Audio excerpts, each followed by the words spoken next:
Hello mga ka-Lushroom! For today's video ay may client tayo and ngayon nga ay magre-removal tayo. So ayan pa yung ginawa natin sa kanya last month and ayan. So removal na tayo. First, maglalagay tayo dito ng removal patch. So ganito ako maglagay ng removal patch. Dahan-dahan ko lang siya inilalagay. After ko lagyan ng removal patch, both eyes, ayan, nag-start na ako dito maglagay ng removal cream.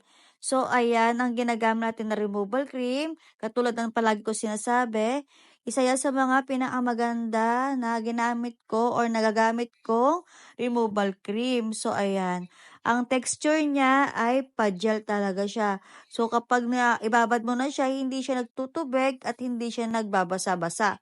Ay, parehas lang pala yun. So, ayun, hindi siya nagtutubig and hindi siya naninigas. Kapag nga ako ay naglalagay ng removal cream, ay palagi kong tinatanong yung mga clients ko kung may nararamdaman ba silang mahapde or may tumutusok. And kapag satisfied na ako sa nilagay ko na removal cream at alam ko nang nalagyan ko na siya lahat, ay ibababad ko lang din siya ng 5 minutes. After 5 minutes nga, ayan, mag-start na tayo dito tanggalin yung mga old extension niya. Ganito ako magtanggal. So, ayan, kitang-kita na hindi ako nahirapan magtanggal.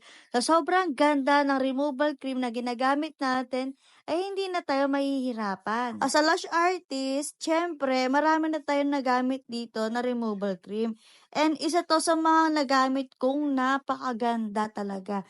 And ilalagay natin sa comment box yung mga nagamit na natin na removal cream na talaga namang high quality, high recommended. Ilalagay natin yung mga links sa comment box, yung mga ginagamit natin para hindi na rin kayo mahirapan hanapin ito. Sa part na nga neto ay mag-start na tayo dito mag-lash bath. So dahil galing tayo sa removal, ay ang pag-lash bath natin ay talagang kailangan mag-lash bath tayo ng maigi. Dapat ang pipiliin natin na mga lash shampoo na gagamitin natin ay hindi mahapdi sa mata.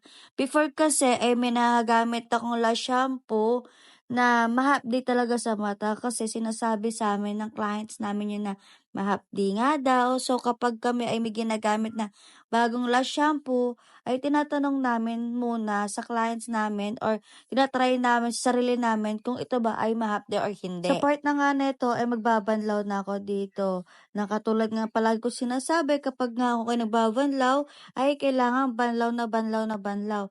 Hanggat may nakikita pa akong bula na galing sa lash shampoo ay hindi ako tumitigil magbanlaw. Kaya kami dito ay napakalakas talaga namin gumamit ng tissue. And sa part na to ay naglalagay na ako dito ng tape sa part ng eye bags ni client.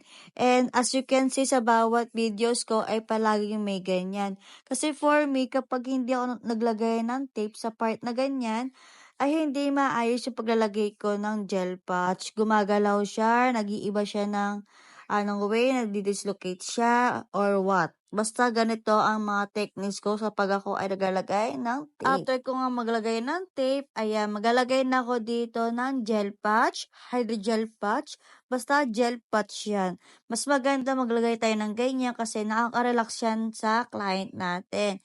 And malamig talaga siya, guys. Another tip na naman tayo dito. And ayan, naglalagay talaga ako dyan para ma-secure talaga natin na hindi lalabas yung mga bottom lashes. White tape ngayon ginagamit natin dito, mga ka-lash room. Mas maganda kasi pag white para kitang-kita natin yung mga lashes ni client. Maglalagay na rin ako dito ng primer. Minsan kasi hindi enough ang lash bath para matanggal yung mga extra oils and extra dirt. So, kailangan talaga natin gumamit ng primer. So, sa primer naman kasi, hindi rin kasi magandang masobrahan. Kasi pag nasobrahan tayo at may allergy si client, ay magiging cause siya ng chemical burn. So, dapat ay saktong-sakto lang. Dun lang mismo talaga, dun sa natural lashes natin siya ilalagay. And sa part na nga neto ay nasa mapping na tayo. So, ang request kasi ni client na ipapagawa niya ay cat eye set. Ma-share ko lang din sa inyo mga ka-lash room. Sa mga naging students ko, karamihan doon ay nahihirapan silang mag-mapping, kahit hindi na sila mga zero knowledge, nahihirapan sila pagdating sa size, kung ano bang magandang size or bagay or ano ba dapat na ilagay nating size pagdating sa ating mga clients. Bigyan ko lang din kayo ng konting idea kapag kami ay naglalagay ng size kung ano ba dapat namin ilalagay. So, unang-una ay tatanungin namin yung aming mga clients kung ano ba yung gusto niyang ilalagay namin na pinakamahabang size. Tatanong namin sa kanya kung gusto ba niya ay mahaba or ipapantay lang natin doon sa natural lashes niya. Sa lash room ay hindi po kami bida-bida. So, kailangan alam din ni client kung ano yung ilalagay naming size sa kanya or sa kanila. Kasi para maiwasan natin yung mag-on the spot removal. Dahil na-experience po namin yun before na after lagyan ng 3 hours ay pagkatapos ay pinatanggal din talaga kasi bawal daw sa kanila ang mahaba. So, in-explain naman namin sa kanya kung bakit mahaba ang nilagay namin dahil mahaba talaga ang kanyang natural lashes.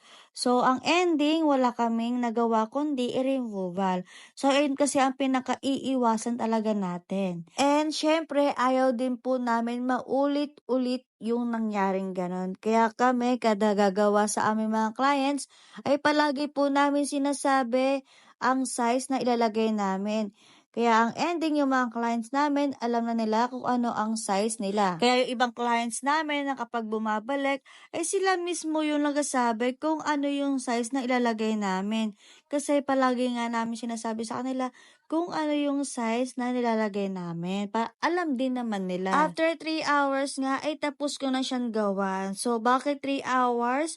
Kasi may brow lamination pa. Share ko lang din sa inyo mga services na meron kami dito. Syempre, hindi lang lashes. So, gumagawa din po kami ng brow and lip tattoos, eyebrow lamination, eyelash lip, foot and body massage, foot reflex, and foot spa. So, ayun lang. Thank you for watching. Bye!